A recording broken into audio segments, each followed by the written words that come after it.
हर ओर भजन कीर्तन और जय जगन्नाथ का उद्घोष गूंज रहा था। उसी भीड़ में एक वृद्ध विधवा, उसके दो छोटे पोते और एक गरीब किसान भी कई दिनों की यात्रा करके पहुंचे थे।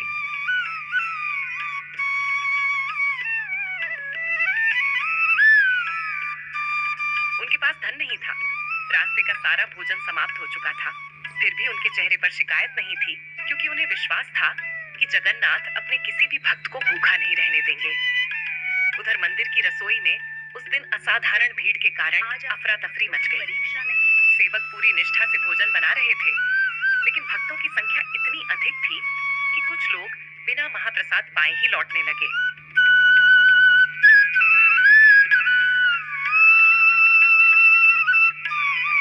उसी समय भगवान जगन्नाथ ने अपने गर्भगृह से यह दृश्य देखा।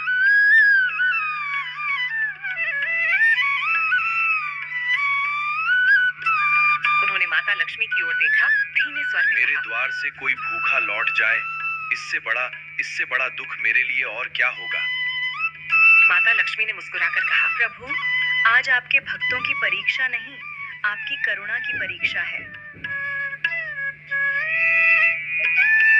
इतना सुनते ही भगवान जगन्नाथ ने एक साधारण ग्रामीण युवक का रूप धारण किया। साधारण धोती, सिर पर एक कपड़ा और चेहरे पर मधुर मुस्कान। कोई उन्हें पहचान नहीं सका। वे चुपचाप मंदिर के पीछे बने बड़े आंगन में पहुंचे, जहां कुछ महिलाएं और वृद्ध भक्त आटा गूंथ रहे थे। उन्होंने बिना कुछ कहे आटा अपने हाथों में लिया और स्वयं रोटियां बेलने लगे।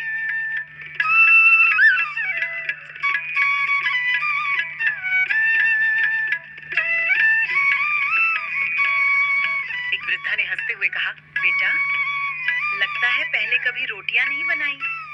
नहीं माँ, पहली बार बना रहा हूँ, अपने परिवार के लिए। धीरे धीरे वहां बैठे सभी भक्त उनके साथ रोटियां बनाने लगे। कोई आटा गूंथने लगा, कोई बेलने लगा, कोई तवे पर सेंकने लगा।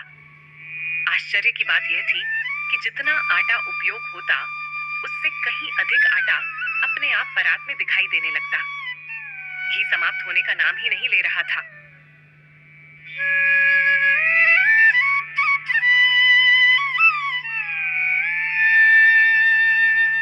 रोटियों की सुगंध पूरे मंदिर परिसर में फैल गई।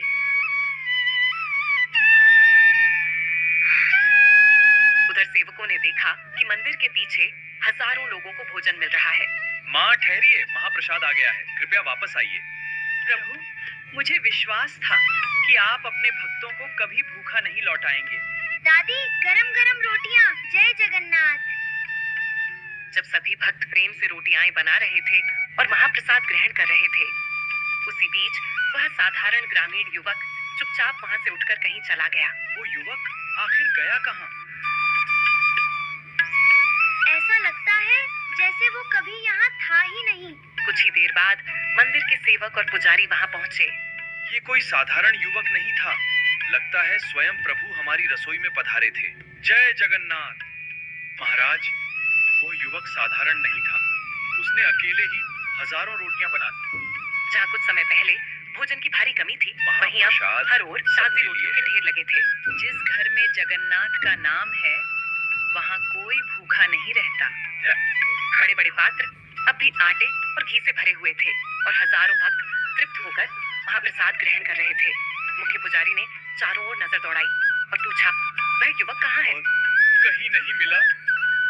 अब मैं समझ गया, ये किसी मनुष्य की नहीं, स्वयं प्रभु जगन्नाथ की लीला है। आज स्वयं प्रभु जगन्नाथ अपने भक्तों की भूख मिटाने आए थे। प्रभु, मेरे प्रभु। धीरे धीरे यह समाचार पूरे श्री क्षेत्रपुरी में फैल गया। क्या आपने सुना? प्रभु ने रोटियां बनाई थी। जगन्नाथ भक्तों का साथ नहीं छोड़ते। जय जगन्नाथ। और हर भक्त की जुबान पर बस एक ही चर्चा थी, आज हमने जगन्नाथ की लीला अपनी आंखों से देखी है। प्रभु आज भी अपने भक्तों के बीच रहता है। उधर वही वृद्धा जिसने अपने दोनों पोतों के साथ तृप्त होकर महाप्रसाद ग्रहण किया था, मेरे प्रभु, आंसुओं से भरी आंखों से भगवान के मंदिर की ओर देखकर बोली, प्रभु आपकी कृपा अनंत है। कोटि कोटि प्रणाम प्रभु। जय जगन्नाथ, जय जगन्नाथ। जय जगन्नाथ। जिसके सिर पर तुम्हारा प्रेम हो, वह तुम्हारे द्वार से कभी भूखा नहीं लौट सकता। उस दिन के बाद से पुरी धाम में यह विश्वास और भी दृढ़ हो गया कि भगवान जगन्नाथ केवल अपने सिंहासन पर ही नहीं, बल्कि हर उस स्थान पर विराजते हैं जहाँ किसी भूखे को प्रेम से भोजन कराया जाता है। इसीलिए आज भी कहा जाता है, भगवान जगन्नाथ को सबसे प्रिय वह रोटी है जो प्रेम, सेवा और निष्काम भक्ति से बनाई गई हो। मेरे प्रिय भक्तों, यदि आप सनातन की ऐसी ही दिव्य कथाएं सुनना चाहते हैं तो वेद कथा परिवार से अवश्य जुड़िए।